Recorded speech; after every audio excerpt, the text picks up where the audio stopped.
Assalaamu calaykum kulanti wacan daawade waa mar kale iyo xogta qarsoon muuqaalkani waxaan kaga hadlayaa Rajab Tayyip Erdogan 5 sano kadib afgembigii dhicsoobay Turkiga maxaa ka dhacay isbedelada dalkaas uu ka geystay waa kuma Rajab waxyaabaha uu damacsan yahay qorshihiisa siyaasadeed guud ahaan muuqaalkani ayaan ku soo koobayaa hadii ay tahay markii ugu horeysay uu ku soo gaaro channelkayga xogta qarsoon magacaygu waa Yaxye Maxamuud Maxamed go'aanka bixista iyo joogista adiga ayaa leh balse waan ka codsan lahayn in dilo joogto aad ka mid noqoto taageerayaasha bartanan ku leeyahay nabadgelyo aynu ku bilaabno tan iyo markii la aasaasay jamhuuriyadda Turkiga waxaa soo maray faragelino badan oo ay ciidamada ku sameeyeen waxaa ka dhacay afgembi oo military ah laba ka mid ah ayaa horseeda isbedel dawladeed iyadoo ciidanka isla wareegin awoodda xukunka bishii Luulyo 15keeda 2016 wadanka Turkiga waxaa ka dhacay isku day afgembi oo dhicsoobay waxaana ku xigay isbedelo badan oo dalka ka dhacay ciidamada ayaa la wareegay xarumaha warbaahinta qaranka TRT dadka hogaaminaya afduubkan waxay sii wadeen inay fariimahooda baahiyaan waxay sheegeen in guddi amni ay la wareegeen talada dalka warbaahinta CNN Turkiga ayaa la damiyay kadib markii ciidanka ay gudaha u galeen baraha bulshada ayaana la hakiyay laakiin arintaas warbaahinta ay mucaaradka qabsadeen ma aysan sii waarin xitaa Rajab Tayyip Erdogan intuusan gaarin garoonka diyaaradaha Turkiga waxa uu la soo xiriiray CNN Turkiga wuxuuna dadka Turkida ugu baaqay inay wadooyinka isugu soo baxaan isagoo muuqaal ahaan fariintaas u gudbinaya madaxweynaha nasiib ayuu lahaa wuxuu sheegay in bomba la dhacay hotelkii uu degnaa kadib markii laga soo tagay in la qabsaday xogihiisii guud saacado kadib ma cadeen meesha uu joogay madaxweyne Erdogan wararka qaarna waxay sheegeen in fasax nasasho ah u joogay Marmaris oo ah goob loo tamash la tago ama loo dalxiis tago ku taal bartamaha koonfurta galbeed ee Turkiga arintu waxay isbedeshay markii Erdogan uu soo duulay garoonka Atatürk ee magaalada Istanbul halkaas oo ku qabtay war-saxaafadeed uu kaga dhaga adeegaya wixii dhacay markii uu tagay saldhigga ay ciidamadu leeyihiin waxaa cadaatay in dawladda ay dib u heleysay gacan ku hayntii maamulka waxaana ay heleen saraakiil sarsare oo dawladdu taageerayay Ankara oo ah meesha xarunta u ah madaxweynaha iyo meesha ay dawladdu degan tahay gacanta uguma jirin Erdogan balse Istanbul intii uu joogay waxaa u suurta gashay inuu si toos ah ula hadlo dadka Turkida ah saxafiyiinta ayuu sheegay in wixii dhacay ay khiyaano qaran ahaayeen shacabka Turkiga oo kuwa militariga dib ula wareegay garoonka diyaaradaha ee Atatürk dadka ayaana ciidamada ka celiyay telefishinka idaacadda qaranka shaqo keeriyadii afgembiga kadib dawladda Turkiga ayaa shaqada keeriyaday 18,000 oo qof oo isugu jira askar saraakiil boolis macallimiin iyo qaar ka tirsan shaqaalaha rayidka ah waxaa sidoo kale la xiray xarun telefishin iyo 3 wargeys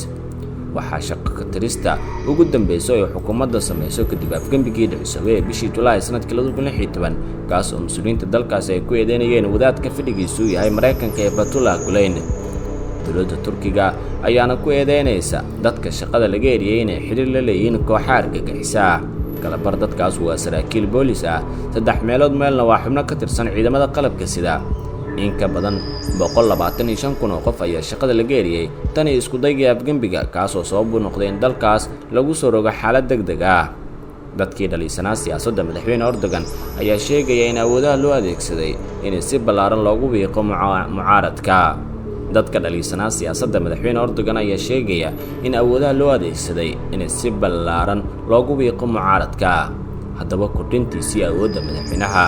bishii July ee sanadkii 2018 wuxuu Erdogan ku guuleystay xilka madaxweynaha uu hayn doono muddo 5 sano ah wuxuuna helay codka aqlabiyadda oo ku la guuleystay wareegga koowaad ee doorashada taasi waxay u saashay inuu kordhiyo awoodiisa madaxweynenimo kadib markii uu ku guuleystay aftida muranka badan dhalisay lagu bedelay dastuurka wadankaas codeyntaas oo aad u adkeed waxaa dadka taageersanaa mowqifka Erdogan ay ahaayeen 51% awoodda uu leeyahay hadda waxaa ka mid ah inuu toos u magacaabo madaxa dawladda oo ay ku jiraan wasiiradii madaxweyne ku-xigeenada inuu faragelin karo sharciga wadanka inuu dalku ku soo rogi karo xaalad degdeg ah kordhinta awoodda madaxweynaha waxaa la socotay isku shaandhayn badan oo lagu sameeyay maamulka hay'adaha dawliga arintaas waxay timid kadib markii afgembiga dhicsoobay Turkiga ka dhacay sanadii 2016 kaas oo lagu sigay in xilka loogu tuuro Erdogan dad badan ayaana shaqada dawladda laga eriyay kuwa kalena xabsiga waa loo taxaabay haddaba waa kuma madaxweyne Rajab Tayyip Erdogan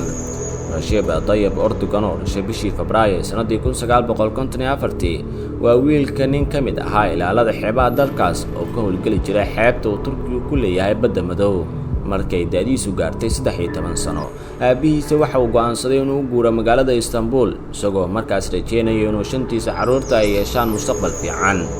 intuu dhalinyarada ahaa Erdogan wuxuu iibin jiray liin bambeelmo iyo rooti si uu lacag dheeraad ah u helo. Iskuul Islaami ah ayuu wax ku bartay kahor inta aanu cilmiga maamulka ugu qalin jibin jaamacadda Marmara ee magaalada Istanbul. Wuxuuna sidoo kale ciyaari jiray kubadda cagta ee mushaarka lagu qaato.